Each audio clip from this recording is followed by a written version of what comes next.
சட்டவிரோத பண பரிமாற்ற தடை சட்டத்தின் கீழ் அலுவலகம், வீடுகளுக்கு சீல் வைக்க அதிகாரம் இல்லை. சென்னை உயர்நீதிமன்றத்தில் ஒப்புக்கொண்ட அமலாக்கத்துறை. திமுக கூட்டணியில் ஓட்டை விழுந்துள்ளது என்று அதிமுகவின் வைகை செல்வன் விமர்சனம். திருமாவளவனை சந்தித்தது தொடர்பான கேள்விக்கு பதில். ஆளுங்கட்சியாக இருக்கிற திமுக கூட்டணியில் ஓட்டை விழுந்து விட்டது என்பதைத்தான் இப்போதுக்கு என்னால் சொல்ல முடியும். இது முதல் கட்டம். அடுத்தடுத்த கட்டத்தை நீங்கள் பார்க்க போகிறீர்கள். திமுக கூட்டணியில் ஓட்டை விழுந்திருப்பதாக கூறுபவரின் கண்ணில் தான் கோளாறு உள்ளது. திமுக அமைப்பு செயலாளர் RS பாரதி பதிலடி.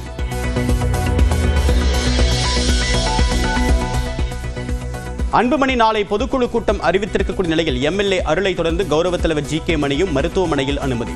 நெஞ்சுவலி காரணமாக அப்பல்லோ மருத்துவமனையில் GK மணிக்கு சிகிச்சை.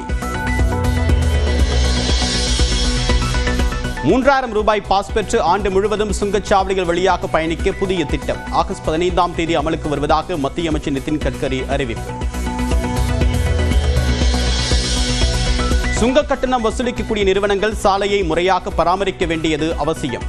மதுரை தூத்துக்குடி நெடுஞ்சாலை தொடர்பான வழக்கில் உயர்நீதிமன்ற மதுரை கிளை நீதிபதி அறிவுறுத்தல். சேலம் மாவட்டம் சங்ககிரியை அடுத்த மகுடஞ்சாவடியில் ரயில் தண்டவாளத்தில் வைக்கப்பட்டிருந்த இரும்பு கம்பி. குற்றவாளிகளை கண்டுபிடிக்க 4 தனிப்படைகள் அமைப்பு. கீழடி அகழாய்வு அறிக்கையை ஏற்காத மத்திய அரசுக்கு கண்டனம். மதுரையில் திமுக மாணவரணி சார்பில் ஆர்ப்பாட்டம். முன்னாள் அமைச்சர் சண்முகநாதனின் மகனும் தூத்துக்குடி கவுன்சிலருமான ராஜா அதிமுகவில் இருந்து நீக்கம். சகோதரியிடம் 17 கோடி ரூபாய் மோசடி செய்த வழக்கில் கைதான நிலையில் எடப்பாடி பழனிசாமி நடவடிக்கை. அரசு பள்ளிகளில் நடப்பாண்டில் இதுவரை 3,12,000 மாணவர்கள் சேர்ப்பு. அதிகபட்சமாக சென்னையில் 18,000 பேர் சேர்ந்தனர். தமிழ்நாட்டில் அதிகபட்ச வெப்பநிலை இயல்பை விட 3 டிகிரி செல்சியஸ் வரை அதிகரிக்கக்கூடும். வானிலை ஆய்வு மையம் எச்சரிக்கை. கன்னியாகுமரி மாவட்டம் திற்பரப்பு அருவியில் ஆர்ப்பரிக்கும் வெள்ளம்.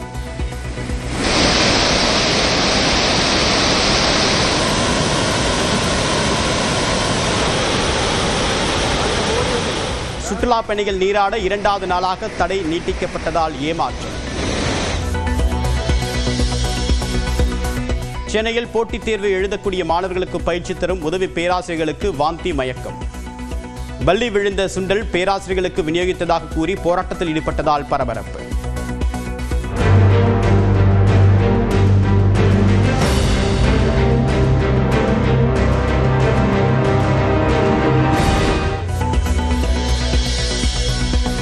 ஓமலூர் அருகே லாரி மீது மோதிய சரக்கு வாகனம். படுகாயமடைந்த ஓட்டுநருக்கு சிகிச்சை.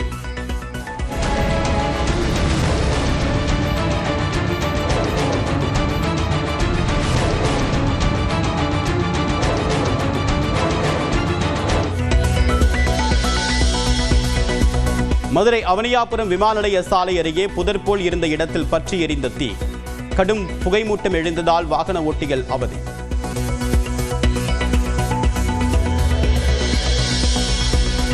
மகாராஷ்டிராவில் 3வது மொழியாக இந்தி கட்டாயம் என்ற முடிவில் பின்வாங்கிய அரசு.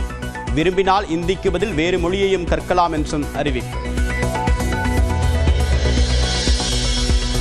சீனாவின் தெற்கு பகுதியில் கனமழையால் வெள்ளப்பெருக்கு. 78,000 பேர் பாதிக்கப்பட்ட நிலையில் 29,000 பேர் பாதுகாப்பான இடத்தில் தங்க வைப்பு. சட்டவிரோத பண பரிமாற்ற தடை சட்டத்தின் கீழ் அலுவலகம், வீடுகளுக்கு சீல் வைக்க அதிகாரம் இல்லை. சென்னை உயர்நீதிமன்றத்தில் ஒப்புக்கொண்ட அமலாக்கத்துறை. திமுக கூட்டணியில் ஓட்டை விழுந்துள்ளது என்று அதிமுகவின் வைகை செல்வன் விமர்சனம். திருமாவளவனை சந்தித்தது தொடர்பான கேள்விக்கு பதில். ஆளுங்கட்சியாக இருக்கிற திமுக கூட்டணியில் ஓட்டை விழுந்து விட்டது என்பதைத்தான் இப்போதுக்கு என்னால் சொல்ல முடியும். இது முதல் கட்டம். அடுத்தடுத்த கட்டத்தை நீங்கள் பார்க்க போகிறீர்கள். திமுக கூட்டணியில் ஓட்டை விழுந்திருப்பதாக கூறுபவரின் கண்ணில் தான் கோளாறு உள்ளது. திமுக அமைப்பு செயலாளர் RS பாரதி பதிலடி.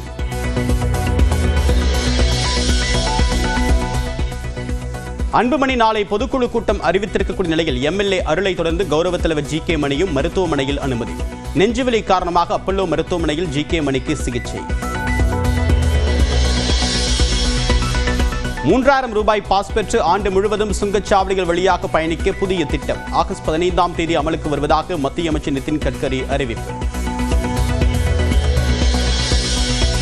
சுங்க கட்டணம் வசூலிக்கக்கூடிய நிறுவனங்கள் சாலையை முறையாக பராமரிக்க வேண்டியது அவசியம். மதுரை தூத்துக்குடி நெடுஞ்சாலை தொடர்பான வழக்கில் உயர்நீதிமன்ற மதுரை கிளை நீதிபதி அறிவுறுத்தல்.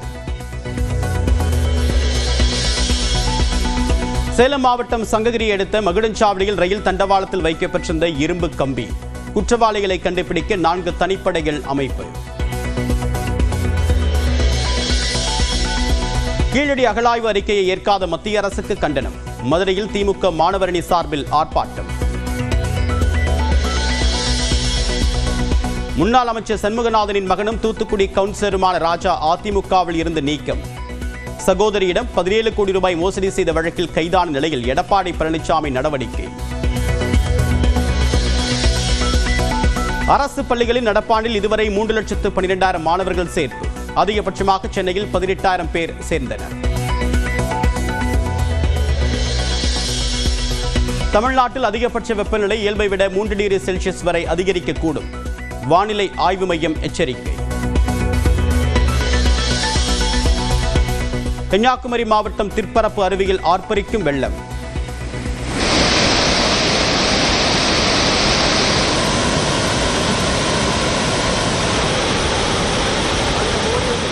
சுற்றுலா பயணிகள் நீராட 2வது நாளாக தடை நீட்டிக்கப்பட்டதால் ஏமாற்றம். சென்னையில் போட்டித் தேர்வு எழுதக்கூடிய மாணவர்களுக்கு பயிற்சி தரும் உதவி பேராசிரியர்களுக்கு வாந்தி மயக்கம்.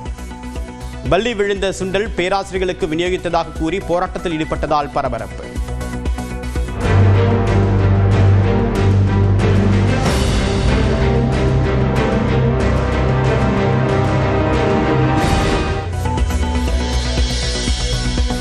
ஓமலூர் அருகே லாரி மீது மோதிய சரக்கு வாகனம். படுகாயமடைந்த ஓட்டுநருக்கு சிகிச்சை.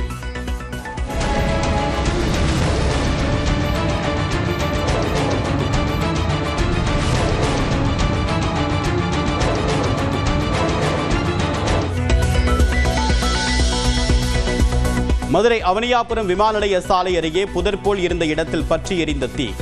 கடும் புகைமூட்டம் எழுந்ததால் வாகன ஓட்டிகள் அவதி.